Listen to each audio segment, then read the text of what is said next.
সব কিছু শেষ হয়ে যাওয়ার আগে একবার চেষ্টা করে দেখো, কে বলতে পারে মিরাকেল হয়েও যেতে পারে।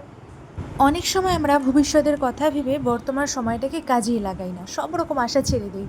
তবে সেটা কেন উচিত নয় আজ সেটা বলবো।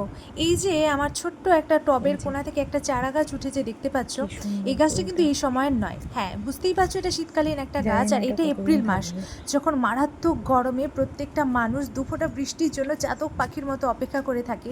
সেই মারাত্মক গরমে দুবেলা জল দিয়ে অনেক সময় অনেক গাছকে বাঁচাতে পারি না, কিন্তু সেই সময় এই শীতকালীন একটা ছোট্ট চারা গাছ কীভাবে টবের কোণা থেকে উঠে এত সুন্দর একটা ফুল ফুটিয়ে দিয়েছে ভাবতে পারো। এই গাছটাও কিন্তু জানে ওর আয়ু আর বেশি দিন নয়, অসময়ে জন্ম নিয়েছে, তাই সারা বছর ওকে বাঁচিয়ে রাখা কখনোই সম্ভব নয়। তবু কেমন অজান্তেই ভবিষ্যতের কথা মাথায় না রেখে এই ছোট্ট বয়সে কী সুন্দর ফুল ফুটিয়ে দিয়েছে। হয়তো আর 2-1 সপ্তাহ পর গাছটা মরে যাবে, কারণ এই ছোট্ট চারা গাছকে বাঁচিয়ে রাখা যায় না। তাই এটা থেকে আমরা একটা জিনিসই শিখলাম, সবসময় ভবিষ্যতের কথা মাথায় না রেখে তার বর্তমান সাথে সময়টাকে কী এই করে যে উপভোগ করতে হয় ছোট্ট এই ছোট ছোট মুহূর্তগুলোকে। চারাগাছাটা